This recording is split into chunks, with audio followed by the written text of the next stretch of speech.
Now, the rule of law is a concept that is rather extremely old. It has its first stirrings around the same time the Court of Chancery was being made, right? Somewhere around there, where we spoke about it a little bit in Module 1, where we were talking about the advent of the English perspective of common law, where the king was also somewhat subjective to the laws, right? And that was something created a little bit later, right? It's not something that occurred exactly in 1066, no, right? But it developed over a period of time. We're gonna be looking at how the rule of law, well, what it really is, what does it stand for, what are the key principles, and then we're going to be looking at natural justice and the three pillars of natural justice, and then speaking about each specific instance and seeking to provide a case for each, right? So the rule of law itself, right? So it's a principle that emphasizes that law is supreme over all other arbitrary power, right? The law is supreme. Everybody is subject to the law. Everything must uncountable under the law, right? The law is the main thing, right? That governs an entire society. So whether or not we want to argue about constitutional supremacy or argue about parliamentary sovereignty, at the end of the day, right, the law, right, is the highest, and well, I guess the constitution is the highest one on the land. So, right, the law is supreme. So the key principles, right, including legality, equity before the law, accountability, fairness, and the access to justice. So we spoke about equity, accountability, and fairness before, right? Okay, we're gonna be looking at primarily justice this time, right? So Aristotle's statements on the rule of law in his work Politics, right? So he discussed the importance of the rule of law in maintaining justice and stability within a society. While Aristotle did not use the phrase rule of law explicitly, his ideas aligned with its principles. He emphasized the need for laws to be clear, just, and applied equally to all citizens. Aristotle believed that adherence to the rule of law prevented the rule of individuals and protected against tyranny. He stated law should govern, and it is more proper that law should govern than any one of the citizens. So law is the primary governor, right, over the citizens themselves. So whether or not you have a king, a queen, a president, a prime minister, whatsoever it may be, the law is supreme over them as well, right? The law is the primary governor of the society, right? What did Dicey have to say about the rule of law? Albert Van Dicey, right, a British jurist, he's renowned for his work on the rule of law, right? In his book, The Introduction to the Study of Law, of the Law of the Constitution in 1885, right? So he looked at some key aspects, right? And these are the three fundamental aspects. Look at the absence of arbitrary power. Dicey argued that the rule of law meant the absolute supremacy or predominance of regular laws as opposed to the influence of arbitrary power. This principle implies equality before the law, ensuring that no one is above the law, including government officials. Right? We also have equity before the law. Dicey emphasized the idea that all individuals, regardless of status or position, are subject to the ordinary laws of the land. This ensures that law, right, applies equally to everyone without discrimination. So I think we already understand the main concepts and notions of the rule of law thus far. Constitutional rights was also a thing that was highlighted by Dicey, right? The importance of constitutional principles, particularly the protection of the individual's rights, is important, right? He argued that the rule of law is closely connected with the principles of constitutionalism, including the protection of fundamental freedoms and limitations on government power. So looking at these different things, right? These are the three main principles that Dicey stated out, right, with his concept of the rule of law, right? Hopefully this is making sense of far. So Aristotle and Dicey, right, their interpretations, right? So the rule of law existed for millennia, for centuries, right? The notion of it existed, right? So the Declaration of Delhi is also the third key source of the rule of law that I would like to discuss here, right? The Declaration of Delhi, adopted by the International Commission of Jurists in 1959, right, outlined four key aspects of the rule of law, right? So first is equity before the law, right? So the principle emphasizes that all individuals, regardless of status, wealth, or power, are treated equally under the law, it ensures that legal rights and responsibilities apply uniformly, right, to all members of society. So equity before the law, the access to justice is another thing that the Declaration of Delhi took forth, right? So we're looking at that all individuals must have access to fair and impartial trials, a fair and impartial judicial system to seek remedies for legal grievances. All must have access to justice. We're looking at the fair trial procedures and mechanisms enforcing legal rights. Okay? Pretty important. The third, fair and impartial administration of justice. Right? So it requires that judges and other legal authorities act independently and neutrally, applying law consistently and fairly to all parties. So the impartiality of the justice system, and this is why the judicial branch of government must be independent, to make sure that fair and impartial administration of justice is acquired. The fourth and final is legal certainty and transparency, right? It entails that laws should be clear, predictable, and consistently enforced. Where does the predictability of law come from? In this case, where does that predictability come from? Where does that certainty come from?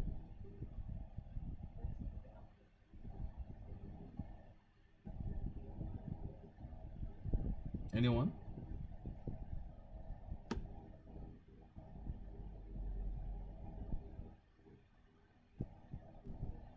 Judicial precedent, right? So judicial precedent, the deduction of stare decisis, would have assisted in the predictability of the law and the consistency of how it is enforced, right? So we have that there. Transparency in the legal system also ensures that laws and judicial decisions and judicial procedures are accessible and understandable to the public, right? So remember, that not knowing the law is not a defense. Remember that not knowing the law is not a defense, right? So because you don't know that it's a law does not mean that you are protected because of your ignorance. Ignorance is not a defense of the law, right? Or to the law, right? So you could actually see that if you search hard enough, you can find any legislation that you need.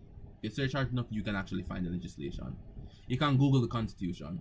You can Google offenses against a person. You can Google them, right? It must be accessible to the population, and laws must be transparent. You must be able to read the law yourself. Alright? So we have those things here. The rule of law in Commonwealth Caribbean countries now. Fiadjoe submission. No, Fiadjoe, right, he had analyzed, right, the operation of the rule of law in Caribbean Commonwealth countries, right, and he did some research as it relates to how the rule of law applies in our Caribbean context, right? So he underscores, right, specifically the centrality of constitutional supremacy within government, right, as a linchpin of our governance within the Caribbean, right, and outlines specific authorities, right, of the different branches of government, right. So Fiadjoe emphasizes that the protection, right, of fundamental rights and freedoms through judicial oversight, highlighting their crucial role in preserving the fairness and equity. Moreover, he addresses the importance of judicial independence and the access to justice in ensuring that law is that the rule of law is integritus, right? So ensuring the integrity of the law. Overall, Fiadjoe's analysis illuminates the intricate dynamics and ongoing endeavors to fortify legal systems in the region, underscoring the rule of law's indispensable role in fostering democracy and justice. So what it's basically doing, he looked at he analyzed, right, how the rule of law works within the Caribbean, and looking at how that works with the constitutionalism which is in the Caribbean, right? And how that leads to some amount of fairness and independence of the judiciary to ensure the main principles of the rule of law, right? So the executive authority and the rule of law now, right? So there's often power invested in the head of state of the government, right, within the executive branch, right, to affect generally the domestic framework, right, of the country. However, the exercise, the exercise of executive authority must be bounded by the principles of the rule of law to ensure accountability, legality, and fairness. So the heads of state or the government themselves, right, are subject to the rule of law, right, to law itself, right. The actions themselves of the executive are also will also must be consistent with the constitutional provisions, right, statutory laws and established legal norms. So uphold the rule of law, right. Upholding the rule of law prevent the executive overreach, right. It prevents anybody from overstepping, right, as everybody is treated fairly and must adhere to the law itself, right. Looking at cases that look at executive authority and the rule of law, Hochoi versus the NUGE, Sugar Producers Federation of Barbados versus Phillips, Brian Card versus the Attorney General, and Lennox Philip et al. Versus the Attorney General. Right? These are the cases that come under, right, the influence of the executive authority and the rule of law. Right? Are there any cases here that we're familiar with?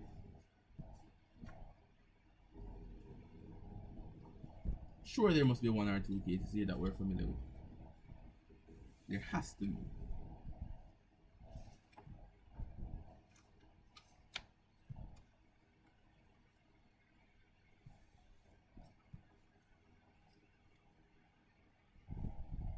So the first case I put there, the Hochoi case, that's a pretty important case, right? A pretty important case in looking at how we look at executive authority, right? Especially including the Governor General and how that interferes with the rule of law. It's a very important case in Trinidad and Tobago. Remember that Sir Solomon Hochoi was the first Governor General of Trinidad and Tobago? What happened in this case? Anybody?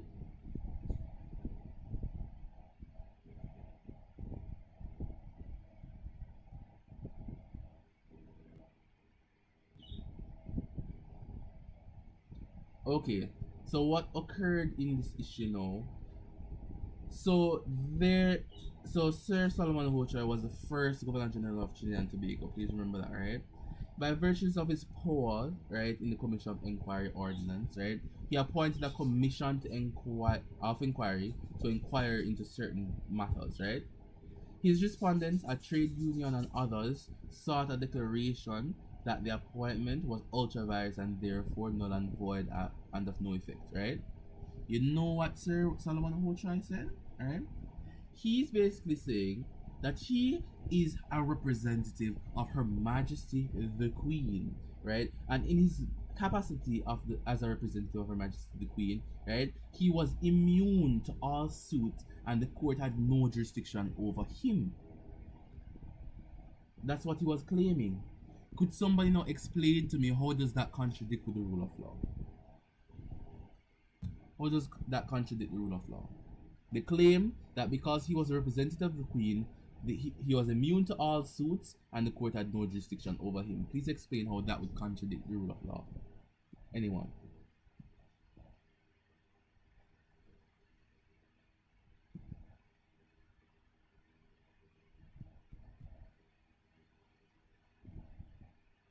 How would that contradict?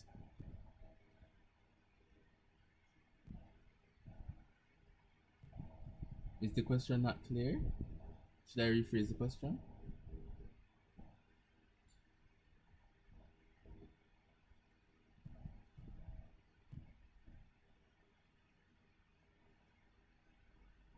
Yes, sir. No? Okay. So someone explain to me how this scenario conflicts with the rule of law. Go ahead.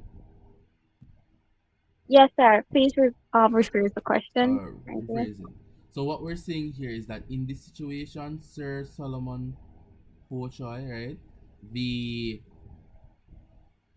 Governor General of Trinidad and Tobago, right, he created an inquiry, a commission of inquiry, right? And persons, respondents actually said that it was null and void, right? It was ultra virus, right? Because he created a commission, right? He was now saying no that he was immune from all suit and the court had no jurisdiction over him. How did that conflict with the rule of law?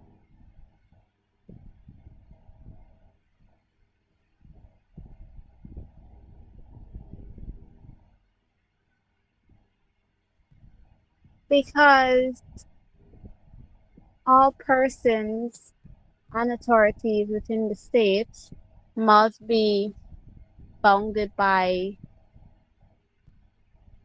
law, or what should I say? Must be bound by the law, Mm-hmm. which is publicly administered in the courts. And I Okay. think that's what Lord Bingham said in summary. So he feels he is above the law, and no one is above the law. Okay. Am I right? I mean, you are right.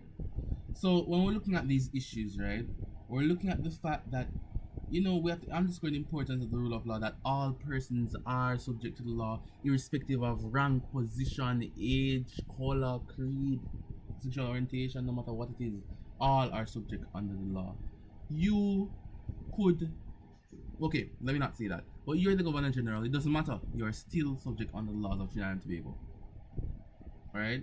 So it was a conflict with the rule of law there. It was an issue there, right? So remember, what the main issue with the Caribbean is that we have a written constitution. In areas where there are unwritten constitution, there are rules against certain things, right? So for example, within Britain, the monarch cannot be charged for certain things. Like, it just cannot happen, right? They just cannot be charged for certain things, right?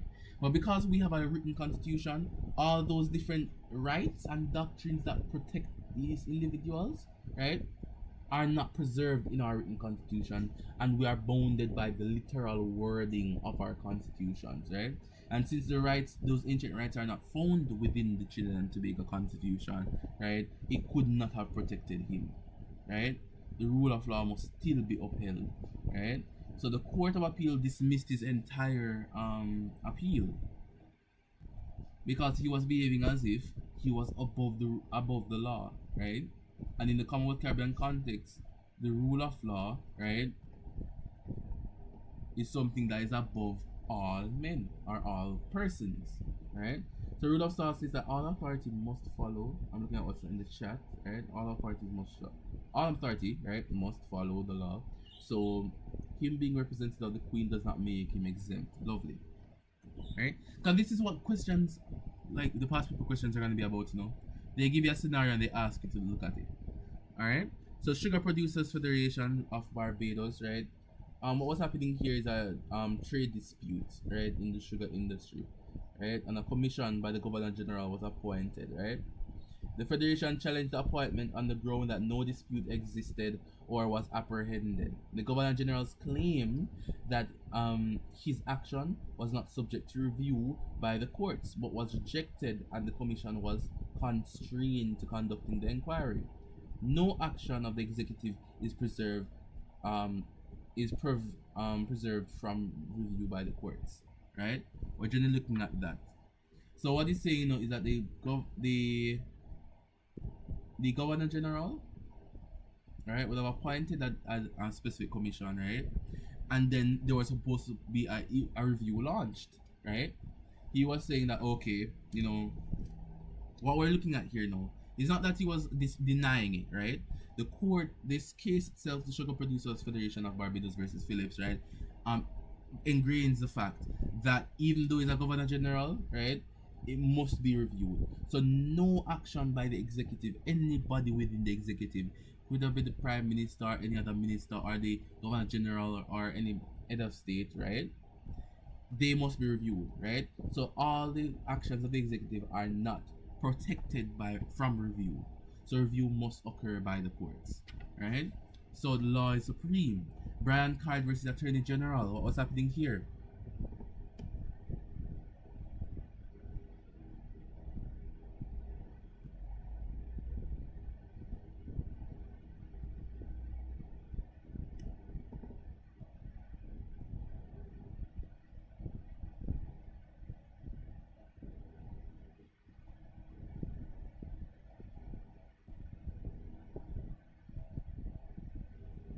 What happened here? We have this is a service commission issue, right? So what happened here is that Brian Card, right, was a economist, right, and he was suspended by the Governor General on a, half pay, and subsequently prematurely retired because of this issue, right? So he was suspended by the Governor General, but this is a Belizean case, by the way. It happened in Belize. He was suspended by the Governor General, right? But it is the power invested within the Public Service Commission of Belize that had the constitutional right to discipline public servants, not the Governor General. Right? So this is ultra virus. Hopefully we can see this. Right? Card applied to the Supreme Court, and an order of certiorari was sent. Certiorari. Right? What is certiorari? Anybody knows that term? What does that speak to?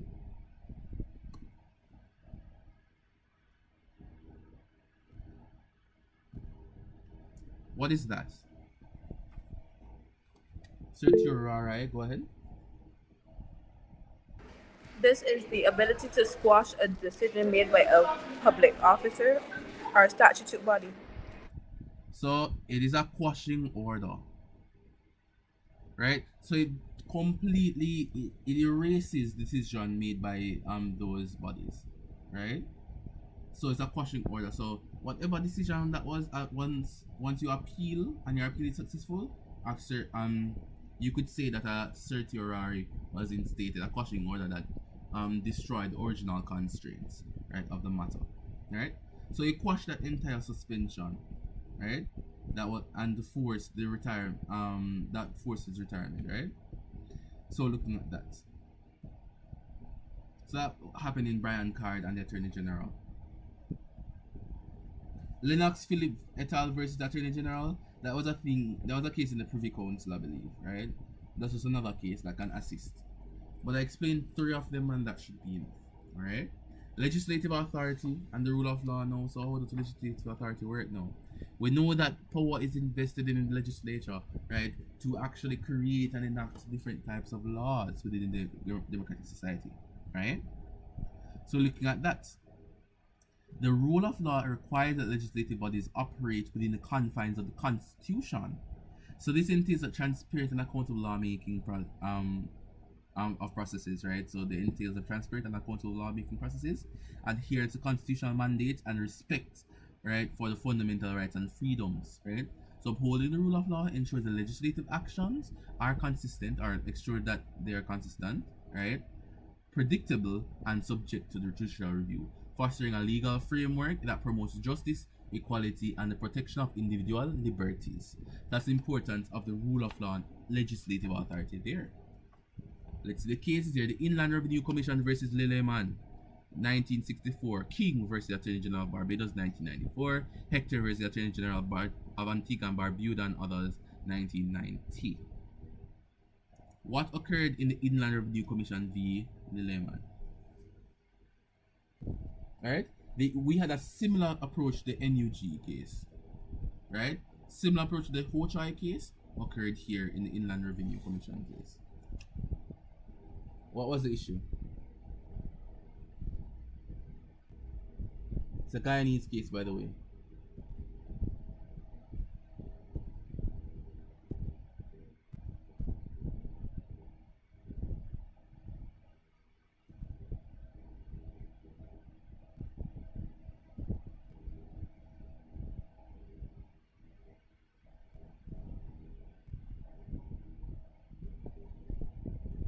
There was a right being infringed upon here. Anyone? What was occurring in Guyana at the time?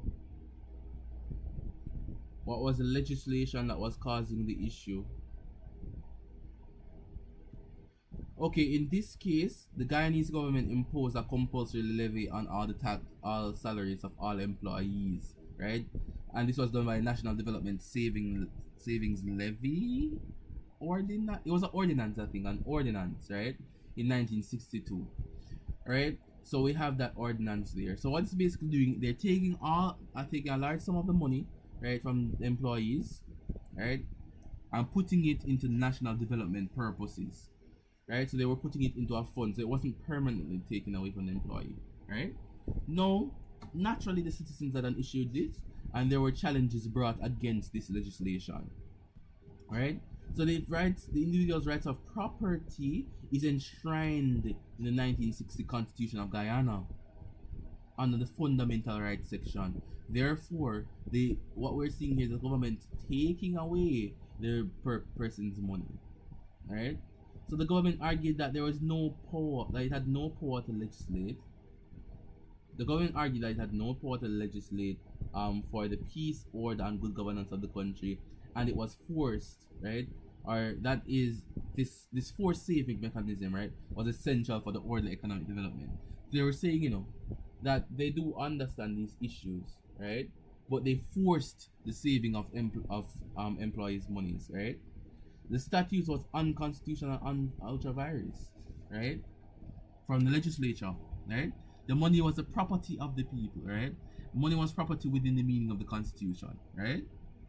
The levy was in the nature of a forced loan and was neither tax nor due. Therefore, it was not protected by the Constitution. And the power of the legislature, right? The power of the legislature is there for creating the peace, order, and good governance of a country, not to authorize the enactment of laws that contravene on the provisions of the Constitution, not to enact laws that trespass on the fundamental rights and freedoms of the people of Guyana. So that was the major issue there with the Inland Revenue Commission, right? Versus Lilleman. Hopefully we understand the concepts here.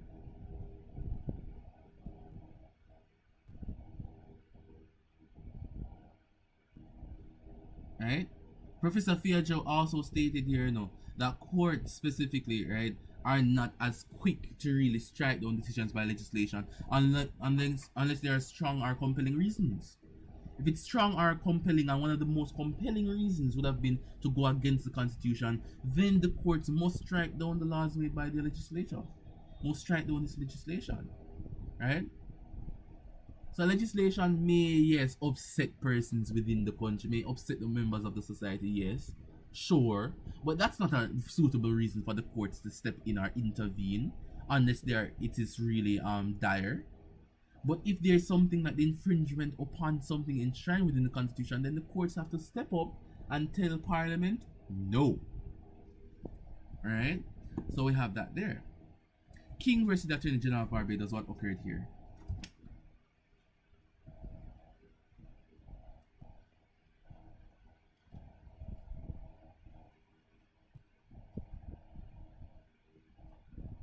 What occurred with King versus the Attorney General of Barbados?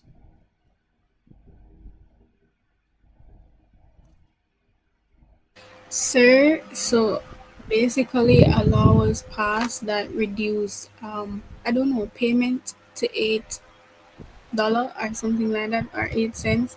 And so when it went to court, Miss King said that it was unconstitutional because it deprived her of her right to property and the money. And you cannot take away somebody's property without compensation. Okay, so what was the decision by the Privy Council?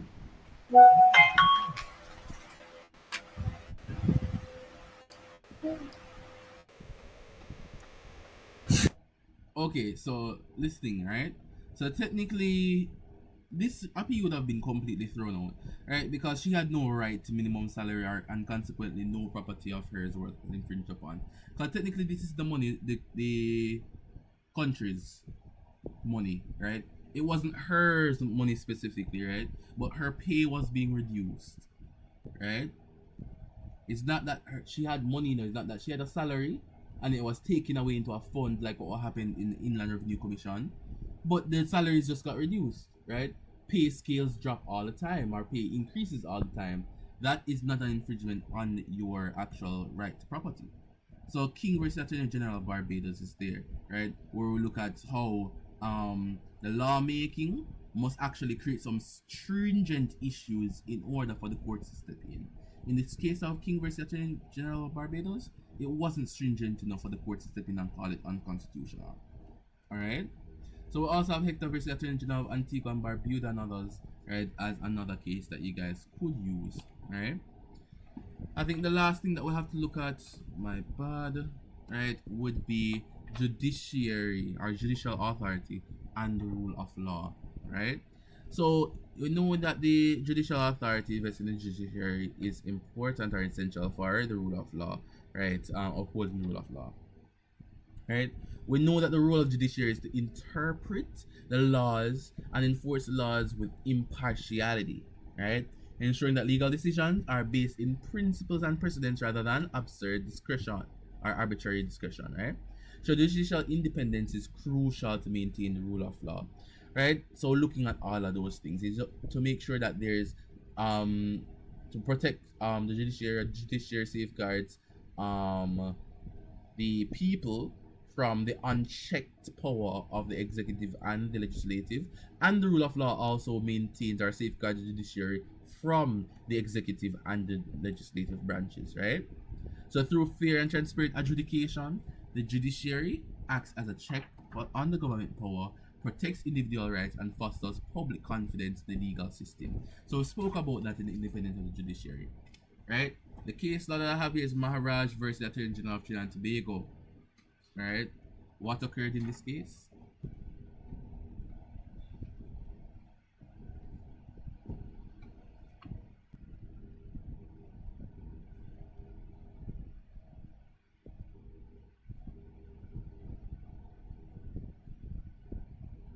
It's the same case that we saw before, right? So what happened with Ramesh, right? It's the same case. So we'll look at this case before in our last discussion, right? So he was sent to 7 days in prison, wasn't told about his charges because he was held in contempt of the court, wasn't told about his charges, right? And there was some amount of appeal here, right? So remember the person that was sent to prison without knowing what he did really, right? For the account of his charges, etc. So we're looking at here now. What were the issues with this case? Because I spoke about this before, so I'm just going to go through the issues, right? So the Constitution gave the High Court original jurisdiction to hear matters brought by any person claiming that his fundamental rights have been infringed. Consequently, the High Court had jurisdiction to hear whether the procedure adopted by the court in the committing the appellant to prison contravened the constitutional rights. So the High Court has a duty to listen to these issues, right? The Constitution protects, right, these persons, right, from the rights being infringed on by the state or by any type of public authority, right? So looking at that, and the action of the court in committing the appellant to prison without attention to natural justice required some amount of judicial review, right? The Constitution created a remedy for persons whose rights were contravened, contravened, right? And the appellant would be granted of monetary compensation, and he would have suffered loss of earnings during his time in detention. So I think this case, we looked at this case already before when we look at separation of powers. Right? I think no, when we look at fundamental rights rather, the right to a fair hearing, the right to be heard. This is where we look at the case, right? So the Maharaj versus Attorney General of Trinidad and Tobago, that case is used there as well. Alright? Then state institutions also play a role. So look at institutions, service commissions, boards, those type of things, including the police, and the crucial role that they play in enforcing laws, right? They are also supposed to be under the law, right? No one is above the law. So what happens with state institutions, including the police and the rule of law, right? That is under Thornhill versus Attorney General 1974. Right? That is within that case there. You also have San Jose Farmers Corporation versus the Attorney General of 1991. I remember that case, but I didn't put it there. It's a case that should be probably noted, right? So with all of these cases here, right, for each and every principle, remember that I gave you at least one case, right? Remember San Jose Farmers Cooperative versus Attorney General 1991. That's also a case that can work here. Alright, so for each and every principle, I've given generally 1 or 2 cases, and that should be good. So that's our dive into the rule of law. So please remember the 4 criteria of the Declaration of Delhi. Those are generally what we use when talking about the rule of law. Those are the general principles of the rule of law. Speak about them, right? What Dicey said as well, right? To be very true, right? What Dicey said as well, the absence of arbitrary power and the equality before the law, those are also included in the Declaration of Delhi. So you could speak about that, right? So that is it for our discussion of the rule of law.